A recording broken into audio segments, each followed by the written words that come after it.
যারা সূরা ইখলাস দিয়ে নামাজ পড়েন, একটি ভুলের কারণে আপনাদের নামাজ হবে না।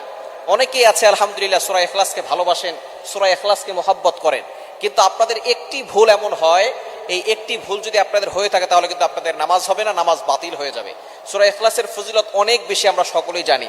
নবীজি সাল্লাল্লাহু আলাইহি ওয়াসাল্লাম জানিয়ে দিয়েছেন, যে ব্যক্তি সূরা ইখলাস একবার পাঠ করবে আল্লাহ পাক রব্বুল আলামিন 10 পারা কোরআন শরীফ পড়ার সওয়াব দিবেন। যে ব্যক্তি 3 বার পড়বে 1 খতম কোরআন শরীফ পড়ার সওয়াব পাবে।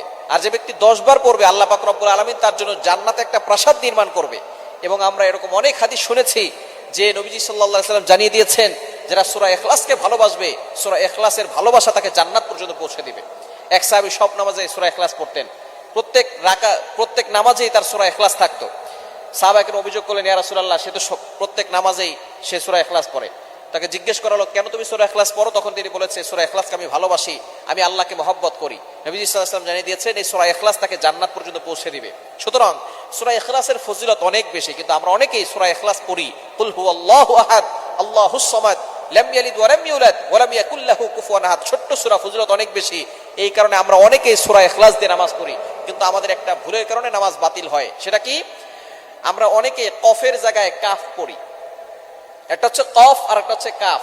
কাফটা একটু পাতলা হবে, চিকন হবে, আর কফ একটু শক্ত করে পড়তে হবে। অনেকে এই ভুলটা করে। কফ দিয়ে পড়লে কুল হুয়াল্লাহু আহাদ, এটা যদি আপনি পড়েন তাহলে অর্থ হবে, নবী আপনি বলুন আল্লাহ এক, অদ্বিতীয়। আল্লাহ পাক রব্বুল আলামিন তার পরিচয় দিচ্ছেন এখানে। আল্লাহ পাক রব্বুল আলামিন এখানে বলছেন কুল হুয়াল্লাহু আহাদ, এখানে কফ দিয়ে পড়ছেন। কিন্তু অনেকেই ভুল করে, উচ্চারণ সঠিক না হওয়ার কারণে তারা পরে কাফ দিয়ে কুল হুয়াল্লাহ। কুল শব্দের অর্থ হচ্ছে খাওয়া, আপনি খান।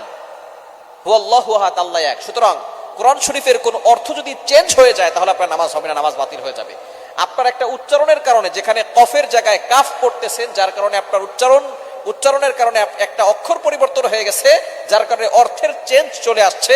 এরকম শুধু সূরা ইখলাসে নয়, পবিত্র কোরআনুল কারীমের যেখানেই আপনি যদি উচ্চারণ সঠিকভাবে না করেন তাহলে কিন্তু অর্থ চেঞ্জ হওয়ার সম্ভাবনা আছে, যার কারণে আপনার নামাজ বাতিল হয়ে যাবে। যেখানে আল্লাহ বলছেন কুল হুয়াল্লাহু আহাদ, আল্লাহ এক, নবী হে আপনি বলুন আল্লাহ এক, আল্লাহ অদ্বিতীয়, সেখানে যদি আপনি বলেন কুল হুয়াল্লাহু আহাদ তাহলে অর্থ হবে, নবী আপনি খান, আল্লাহ এক। সুতরাং অর্থ চেঞ্জ হওয়ার কারণে আপনার নামাজ বাতিল হয়ে যাবে। এজন্য অবশ্যই সতর্ক থাকতে হবে। আমরা কোরআন শরীফটা অবশ্যই শুদ্ধ করে পড়ার চেষ্টা করব। দুনিয়ার সবকিছু ঠিকঠাক মতো চলে, শুধু কোরআন শরীফের বেলায় কোরআন শরীফটা শুদ্ধ করে পড়ে না।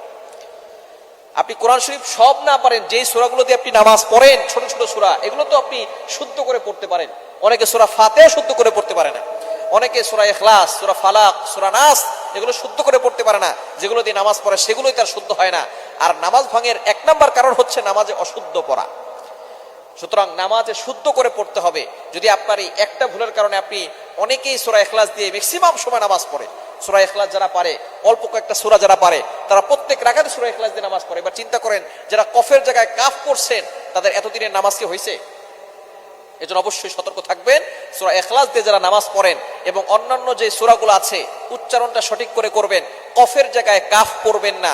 অবশ্যই আপনি আপনাদের এলাকার যে ইমাম সাহেব আছেন তাদের কাছে যাবেন, গিয়ে বলবেন, হুজুর আমার উচ্চারণটা একটু শিখিয়ে দেন, কোরআন শরীফটা আমাকে একটু ভালো করে শিখিয়ে দেন। এভাবে বলবেন। মাঝে মধ্যে হুজুরকে হাতিয়া দিবেন, হুজুরকে গিফট করবেন, উপহার দিবেন।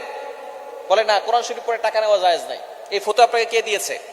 আপনি আপনার সন্তানকে ইংলিশ মিডিয়ামে পড়ান, ইংরেজি কোচিং করান, সেখানে আপনি 2000 টাকা বেতন দিতে পারেন। অঙ্ক পড়ান, সেখানে আপনি 1000 টাকা, 1500 টাকা, 2000 টাকা, 3000 টাকা বেতন দেন। আর কোরআন শরীফ পড়ানোর সময় আপনি মাসলা দিতে আসেন যে কোরআন শরীফ পড়ে টাকা নেওয়া জায়েজ নাই।